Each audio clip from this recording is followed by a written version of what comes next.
Welcome to Well Played Podcast, a podcast on all things playful and joyous. Together, we are finding the joy in the journey of life. Today, with me, I have Dalton Quick, new to this whole Well Played Podcast, and we're excited to have him here. We are starting a series of new gamifiers on the show here, and we're going to hear from them and kind of break down their starting setup and see what others can learn from their experience. So excited to have you, Dalton. Why don't you give us a brief introduction of yourself? All right, sounds good. Well, my name's Dalton Quick, like you said. I'm a first-year teacher out of Plato, Missouri. So a really small town, 108 population. Currently teaching English, but then we've mixed in a little bit of journalism, multimedia, and then I actually do a dual credit psychology course that kids can get college credit for if they take. So gave me a little bit of everything my first year. I was going to say, that sounds like quite a full plate. I teach sixth grade world history, so that's it. Like, that's what I do. I mean, we have a few other little things in there, little responsibilities, being an advisor and whatnot, but those are like total different preps that you have, and it's your first year. Yeah, 5 preps it's been interesting, but it's fun too. Keeps it creative. So I guess let's start there. You're a first year teacher, so absolutely this is going to be awesome for the show because first year teacher, and you're choosing to dive into gamification, and you have 5 preps. So what started you down that path? Like, why even begin that? Right. So I have a really good mentor. The other English teacher here, Laura Steinbrink, is a huge fan of the Hive Summit, which of course you do. And so she emailed me out of the blue and she was like, these videos are up and I need you to watch them. And I said, well, Laura, that's 9 hours of video. And I'm a first year teacher and I have lesson plans and I need to grade 50,000 assignments. And so I was like, I don't really have time for that. And she was like, no, just do it. So I did. And it was awesome because it actually saved me a lot of time, and that I learned how to kind of give students more control, that I didn't have to be a micromanager. I didn't have to dictate everything. I could kind of pass some of that over to the students. I didn't have to make every grammar presentation. They could teach themselves some of the grammar, then teach it to their fellow students. Sure. Does a little bit of extra reinforcement, and it also takes some off my plate. And so I got into that. Gamification was a way that I kind of started bringing some of the more dull aspects of the classroom to the students to get them engaged. And the very first assignment I did was actually with my psych course, where they had to do clinical psychology. I don't know if you've ever taken clinical psychology, but it's pretty dry. Here's a list of 10 symptoms. Do they match 8 of them? Do they match 4 of them in this setting and 4 in this setting? And so I did 2 lectures, and my students were literally laying their head down at their desk. Like, they did not care. And so what I did was I came in on a Thursday. I brought a stethoscope. I was a pre-med student initially, so I brought in a stethoscope that I'd owned as a pre-med, and I put it around one of the students' neck. And I said, today you're our resident in training. I said, our chief resident at a psychiatric clinic. I said, and so randomly throughout the day, I would fire off questions that had to do with the symptomology, and she had to give the final diagnosis. And so all the other students were working with her to kind of pinpoint a diagnosis by giving me these symptoms, and then they had to come up with a treatment plan, and then they had to decide, do they also need drugs? Do they just need therapy? And so they got into the theme, they got into the role, they were calling each other Dr. So-and-so. And so that really kind of launched it for me. And after that happened in my psych class, I decided I've got to take this into the others also. Nice. Excuse me. So kind of right off the bat, then you rolled out from Hive Summit there and really apply it straight into your classroom. And I love that right away you hit theme, which is something we really talk about a lot in the book and talk a lot about in on this show and as well as XP Lab, that like that theme can really set the tone and it can really help you lock in on how to kind of structure the rest of your unit, and it can give context to a lot of these game mechanics. Like when I tell people to use items or badges and they're like, well, I don't even know what to give out or what to do. All of a sudden, once you have a theme, those can mean something. Those could be credentials, those could be medical credentials, those could be their like where they did their residency, whatever. Those could be the badges, right? Absolutely. And I feel like as we get older, maybe our imagination kind of drains off a little bit. I don't know if it's just the world wearing on us, but we kind of, I think in a sense, we sometimes lose a sense of our imagination. Kids have not. So when you bring in a theme, even if it seems, because at first I thought maybe this would be silly, maybe this is something they're going to laugh at, scoff at. It's not. It might be something I think is a little silly. They get into it. They have that imagination. They have that capacity still to think. If I use the title doctor, it just feels so real to me. Um, I am so glad you said that. I mean, truer words never spoken. I mean, true that like we as adults can sometimes think things are hokey or little. And I sometimes find myself, to really be honest, even me in sixth grade, where I know those kids are going to totally eat it up. There's sometimes even I'm kind of like, really, like if I call you this, is it gonna?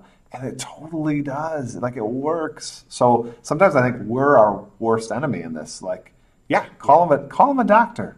You know, wear a lab coat if you can. Like if you have it, like get an extra lab coat for one of them to wear for fun. Like it right. will change that experience. Well, mainly because you're building it into an experience. Absolutely. Yeah, and I will say after we started that, there were no more kids laying their head down at their desk. And then, and I found a kid checking their phone that day, and I'm like, "You're the resident. Like, you can't be on your phone. That sets a bad example for, for your fellow interns." And she was like, "I'm looking up the symptoms." So they really buy into that, and That's I awesome. it is it's awesome. I love it. And I also love that, like you said, the students were no longer heads down on their desks. Like they were engaged. They kind of wanted to be a part of something.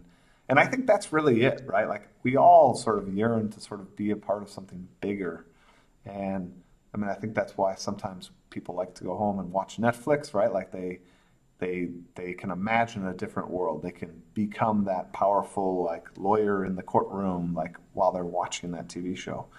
And kids still have that imagination where if all of a sudden you call them doctor and you have the lab coat, there's a piece of them that kind of is like, yeah, like this is something bigger than just this class activity. This is something bigger than just my homework, Absolutely. you know? And who doesn't want to be a part of that? Like that's just an exciting thing to click into. Uh, so, all right, if I'm listening to this and I'm brand new, first year teacher or not, how did you know where to begin? How do you? It's like it can feel very nebulous. It can feel like so okay, we're a hospital. Now what? Right. Yeah, I think so the very first book I read becoming a teacher was Teach Like a Pirate by David Burgess. And I Solid remember book. right. And one of my favorite things in that book, and actually something that I've tried to preach to fellow teachers here, is that creativity is something you have to work for. And so, I have science teachers sometimes who say, "Oh, it's cool that you're trying that in English, but I could never do that in science." And I'm like, "No, we're doing it in psychology too. Like you're Yeah, not limited by your field, you're not limited by your content area."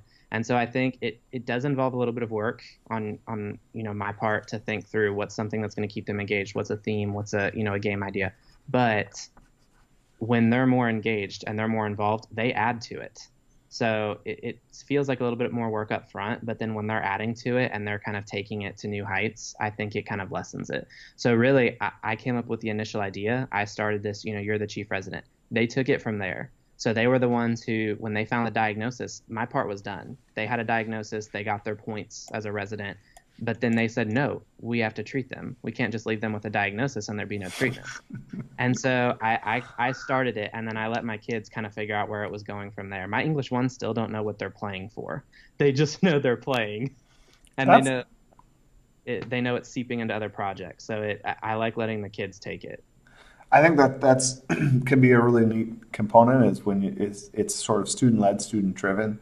I'm a man of mystery. I love the power of mystery, so I will admit I like to have some of that creative control, and that's okay. But what I also love, and I hope other people listening to this take from you, well, I guess two things here. One, you were willing to put something in play without necessarily an end game. Like, and that's okay. You can have some points. There's been plenty of things that I've started in my gamified world that I thought like, oh yeah, this will be cool if I add this element. And then like nothing ever came of that. And that's okay. And some things became central core pieces to my game. And I think you're going to discover that. And then the other thing that I think you sort of inadvertently said while you explained it is you sort of smiled and you sort of laughed. And like, I just think people need to realize like, this isn't as serious as, you know, as the actual lesson planning, as the actual unit planning. This is the cherry on top. Have fun with it. Like, this is setting that context and like seeing you kind of light up about your class, even though you have 5 preps and you're gamifying on top of that. Like, you could sit here and whine about all the like difficulties you have, and instead you're laughing and you're talking about how like kids are lighting up, and then all of a sudden it changes your perspective of the work you're doing. Right. 100%. Yeah, I've said if because I'm a non-traditional teacher. I came from a non-traditional background. I didn't study education. And so people ask me, will you stay in education with this being my first year? And I'm like, if, it's just teaching kids, I will be here forever because I love watching them learn. I love watching them light up. It was kind of cool. It was a trickle down effect. After I started gamifying my English 1, I saw in their notes that they turned in that for the first time they had notes that were colored and shaped and full. Before they would just write a sentence or a few words, and now they were full front and back with colors and pictures they'd drawn. And so to just see them get invested in the learning, to me, I loved that. And yeah, like you said, it takes a little bit more work up front. But if they're caring about it and they're excited about it and you're hearing people talk about your class between the hallway, that makes it, I mean, that's why I'm here. That if they're not doing that, that's when I'm having a bad day. Even if it means less work for me up front, if someone hated my class that day, that's miserable. That makes being a teacher miserable. So Again, like, what a solid answer. Like, it doesn't matter. In some respects, it doesn't matter the investment if it's paying off, right? Like, if it's right. if it's working, we're fabulous. And if you could tell me that I could have zero investment, but like no one would care, oh, nope, that's not what I want to do. And I think, like, at the heart of it, all of us teachers think that way. We'll do anything for our students. So, I hope people listening to this are inspired to go out and take that leap, put something in play. And you also talked about, I have it written down here. You said designing something that have my students in mind, like, and that cherry on top can be all about the students, right? Because we as content experts or masters or however we want to say it as those teachers, there are certain have-tos that we have to do, and it isn't always student choice. It isn't always student driven. But the nice thing when you have that gamified layer on top of it, that can be entirely thought of in the student's realm and what's going to motivate, what's going to inspire. So, wow, like I'm impressed, Alton. Thank you. It's fun. It's been very, very fun. So now another question that often I get, how much of a gamer are you outside of this? So very non-traditional games, I would say I'm a fan of. So I remember when I was younger, my siblings and we used to make board games, but we would make our own. Okay. And so I think that's kind of helped me here because it's, I could base like a gamify thing off of the game Life or Monopoly, which wouldn't be bad. Mhm. But when you can kind of tailor a game to specifically be about the Crucible, and they're living in Salem and they're trying to avoid accusations of witchcraft, and if they don't have this many points, they might be accused. They might be in that pool of individuals who might be accused. When you can kind of tailor it to that game and make it non-traditional, they get really excited about that. So I think I like gaming, but I'm a very non-traditional gamer. Mhm. So the things we play, the things my family find and play are very, very different from, your typical mass media game. So Well, now I have to admit, I'm kind of curious. What's like one of your faves? Because I am an avid, at least board game player. So, right. So actually at Thanksgiving we just played. I think it was called Between the Sheets, um, which was very very different and a blast. And then I played one the other day that was called Phase 10, which is oh yeah, more mainstream. Yeah, yeah. Phase 10 is more mainstream, but we put our own spin on it. So it was like even if we have these traditional games, we put a spin on it. My family doesn't even play Monopoly the same way. So yeah, it's we read the rules once because my stepdad, who just married into the family, he was like, "You can't do that," and I'm like, "Yes, we can." And he pulls out the instruction guide and he's like, "It says right here you can't do that." I was like, "But we have our own instruction guide." Yeah. Good luck. Good luck trying to learn it, new Right. guy. And I promise we didn't just make it up this game. It's been that way since I was 10. Like, That's awesome. That brings up kind of another thing that I think is really good advice to share for new gamifiers is to simply be playful even with your own rules. Like, just monkey with it, or be playful with other things that you add to the game. Like, I try to encourage teachers who are using, let's say, Kahoot. That can be a fun element, but now that you're gamifying your class, could we use Kahoot and maybe add some class things to it? Could there be a way to like add score points at the end? You know, that yes, you have to do manually, but like maybe they have an item or power up that gives them more points, or if they answer, if they're in the top five, this happens, or like come up with your own things. Be playful. It doesn't have to be locked into, well, this is what Kahoot is. Kahoot's really fun, so we're just going to play Kahoot. Add something, you Right. know, be playful with it. And I love hearing it. Like even with off the shelf games that you guys use at home, you guys are playful. So that skill came out for you in your classroom. Right. Yeah, and it's fun to do that. So initially when we do review Kahoot in my college writing class, and whoever scores the highest, the top three students who score the highest used to get a bonus point on their grammar quiz. Um, and so I kind of took that and I was like, but what's a way we could make this more interesting? Because just giving them a point isn't making them think, right? It's just a Hmm. freebie, which I'm not against, but what's a way that we could still make them think? And so what I ended up doing was after that, they played for a prize. But the prize was to help them on their quiz. They got some kind of ability or some kind of power. So they might get a 50-50, where I would go over and I would erase two answers. And they still had to think through it, but now it was a little bit easier. Or phone a friend. So when your friend was done with their grammar quiz, they could come over and you guys could talk a question out. Call a professor was another one, so they could like get in touch with a teacher down the hall and have them help with them with the question. It made them think. It didn't just give them a free point. It still made them think, but it also made them think in a really enjoyable way. And now you even had some kind of cross thinking because their friends were having to think through these answers again, discussing it with them. It's And like so it's a win-win for kind of everybody involved. Uh, exactly. and And and they the kind of sorry, go ahead. no, you go ahead. I was gonna say, and they were kind of upset because initially it was just, oh, but I'm supposed to get a free point. But once they got into it, they were like, oh no, this is good. And then the next time I was like, okay, so it's a free point for someone, and they were like, no, we get the power up. I was like, No, really excited.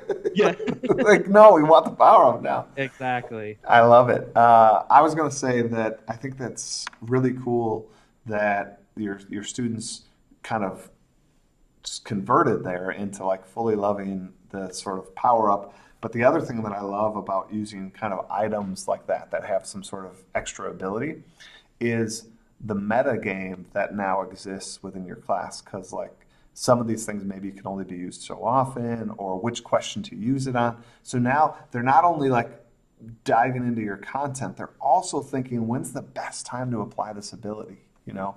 And I just think our job as educators are, yes, to teach, the content and the skills that are found within our classes, but ultimately it's getting them to think. And Hmm. like having a gamified class means there's kind of a constant layer of thought that's happening. And typically, I would argue some sort of higher ordered strategic thought on top of the content and the delivery and all that other stuff. Absolutely. That's what we got asked when we came here. We're like, what's your why? That was a question from our superintendent.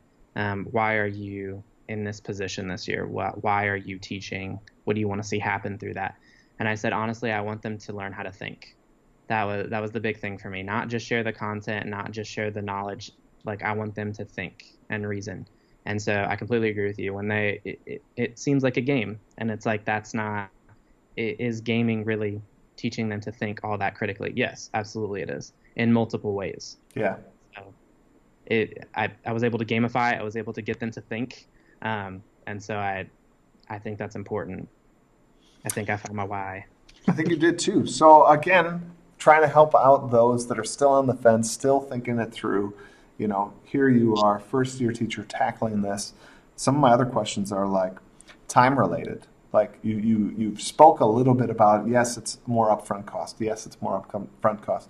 But like truly that said, like how much time do you really think that it's that much time? Like, I don't know, just give me some time information here.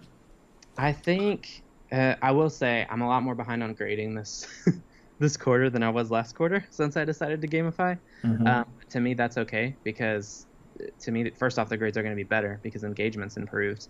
I can see the time that it's taken, but I will say it didn't take nearly as much as I thought it would. Like I said, with my psych class, it was bringing in a stethoscope, explaining the instructions to them, and then taking a little bit of time at the end of each lesson to put out a diagnosis and say, this is what's happening with patient X. What do you think's going on with him? And a little bit of back and forth.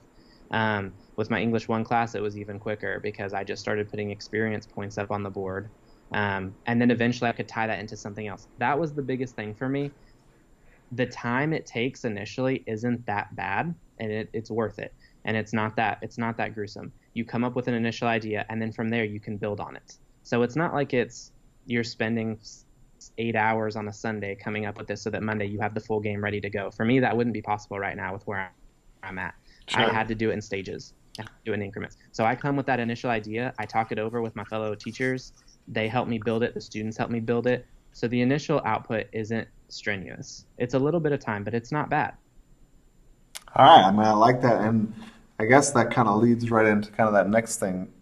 How have both you and your students been okay with that sort of incremental stage based, rollout?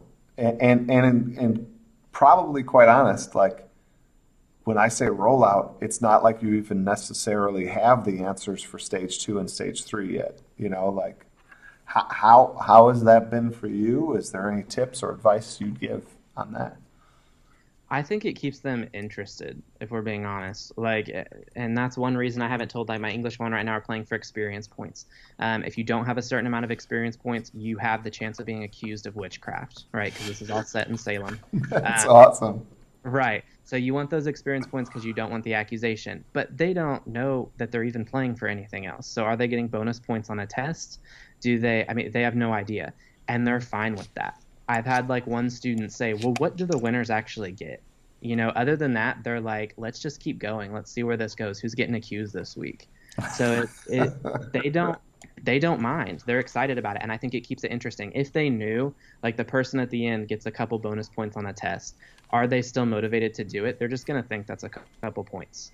That's I'll be. Some of them are gonna think I'll be fine on the test anyway. Others are gonna think, well, 2 points isn't gonna help me, right? So you've got this issue where if you tell them, you've kind of ruined some of the intrigue and some of the surprise. So I think they're fine with it casually changing over time, and it makes it more interesting. The other day I did a random battle round, and so if you got a question right, you got 2 points instead of one. So then some students who'd started out with nothing were suddenly tied for top place, Nice. right? So that keeps it interesting because now I don't have to be disheartened if I'm at the very end because he might throw something out tomorrow that means I can catch up that day, Uh, right? that I think is a huge piece. We have to think, especially game related wise, you have to think of ways that there can be sort of a catch up mechanism that will be inspiring to the bottom without also being like detrimental to the top. You don't want to like totally, undervalue the work they've done.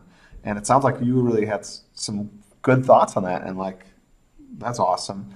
And I also love the word choice you used of intrigue. I think intrigue, it just sets the mind afire. Like I think it's a mix of hope. It's a mix of that and desire. Like you're hoping that that next class is that thing for you, and what a driving force in a classroom if truly your class produces intrigue. Absolutely. Yeah, Absolutely. I think that's fantastic. All right, so we have sort of the why you did it. We have some of the how you did it, and it sounds like in general, my sort of last question was kind of the how's it going so far, but it seems like from some of your other answers, it's going really well.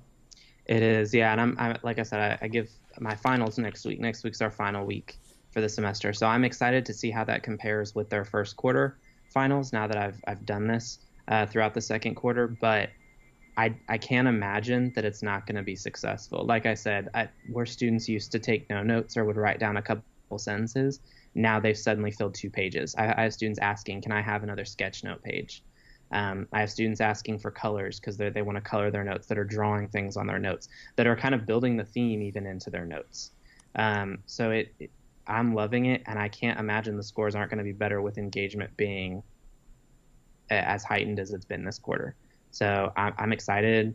And even if the test scores, I keep saying this, even if the test scores aren't better, I know they've learned more. I know even if they're not regurgitating exactly in the multiple choice way that our final has to be written, I know they've learned more. I can see it in the discussion where I used to have no students saying anything or looking at me with their mouths kind of hanging open when I asked a discussion question. I now have 10 students who are jumping up trying to be the first one to answer it.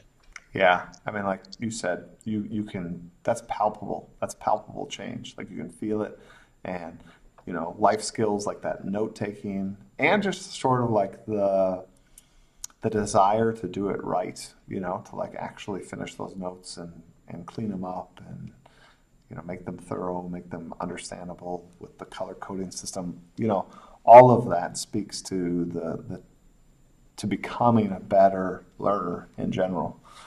And So that's what we want, right? Lifelong learners. I'm not interested just because you did better on the semester final than you did the quarterfinal. I'm interested that you cared and you yeah, were engaged.